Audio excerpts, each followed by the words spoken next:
नमस्कार शिक्षक मित्र हो, मी सौ सोनाली बाळकृष्ण मोरे, मनपा प्रिन्स शिवाजी विद्या मंदिर जाधववाडी, शाळा क्रमांक 32, कोल्हापूर।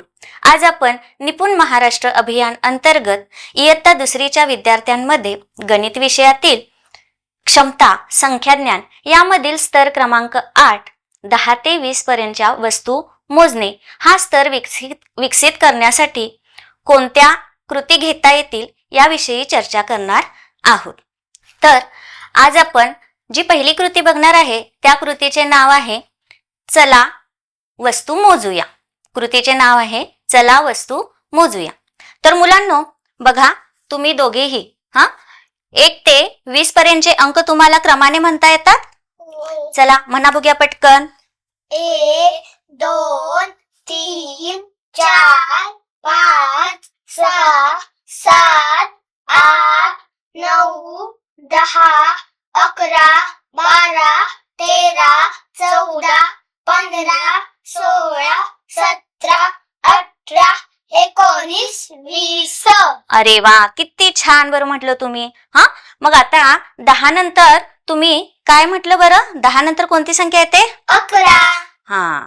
आता 10 पर्यंतच्या वस्तू कशा मोजायच्या हे आपण पाहिलेलं आहे, पण आता 10 पुढील संख्या मोजायच्या आहेत, 10 पुढील वस्तू मोजायच्या आहेत, तर त्या कशा पद्धतीने मोजायच्या हे आता आपण बघणार आहोत। तर आरुषी, आता तुझ्या समोर या आईस्क्रीमच्या काही काड्या आहेत, तर तू मला यामधून काय कर, 11 काड्या बाजूला काढून दाखव बघूया। 1 2 3 4 5 6 7 8 9 10 11। अरे वा, खूप छान। तुझ्याजवळ यशराज हे काही ठोकळे आहेत, यातले तू 11 ठोकळे काढ बघूया बाजूला।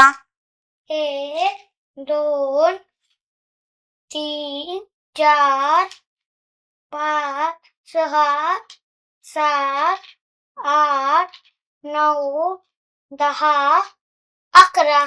अरे वा, खूप छान। तुम्हाला दोघांनाही 11 वस्तू मोजून दाखवता आलेल्या आहेत।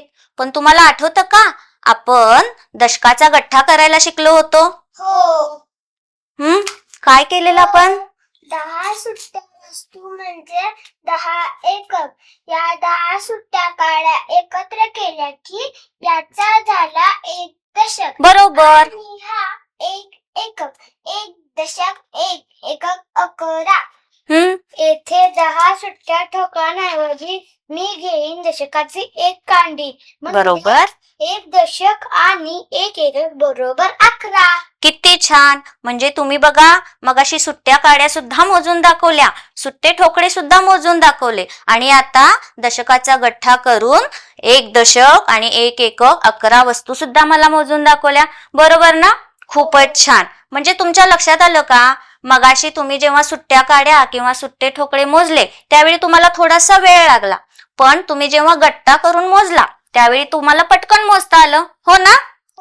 म्हणूनच जेव्हा आपल्याला मोठ्या संख्या जरा मोजायच्या असतात ना, वस्तू मोजायच्या असतात, त्यावेळी आपण काय करायचं आहे, 10चा गठ्ठा करायचा आणि वस्तू मोजायच्या, म्हणजे आपल्याला पटपट मोजता येणार आहे। लक्षात आलं? आता बघा, या ठिकाणी तुमच्या समोर नोटा देखील आहेत। नोटा वापरता ना तुम्ही खाऊ वगैरे आणायला? आरुषी, आता तू तुझ्या समोरच्या नोटांमधून मला कसे 12 रुपये दाखवतीस बघूया मोजून। आणि माझ्याकडे 10 रुपयाची नोट आहे। 1 दशक आणि 2 एकक 12। बरोबर। 1 दशक 2 एकक 12। म्हणजेच 10 रुपये आणि 2 रुपये असे 10 आणि 2 12 रुपये तू मला मोजून दाखवलेलं आहेस। अगदी छान मुलांनो, खूप छान। तुम्ही बघा, हे पैसे सुद्धा रुपये सुद्धा तुम्ही मोजून दाखवलेले आहेत। तर शिक्षक मित्र हो, या पद्धतीनं परिसरातील वेगवेगळ्या वस्तू जसे की पाने, फुले, शेंगांची टरफले, त्याचबरोबर गणित पेटीमधील साहित्य, त्याचबरोबर आपण स्वतः निर्माण केलेले साहित्य यांचा वापर करून आपण 10 ते 20 वस्तू मोजण्याचा विद्यार्थ्यांकडून भरपूर सराव करून घेतला तर हा स्तर विद्यार्थी निश्चितपणे गाठू शकतील।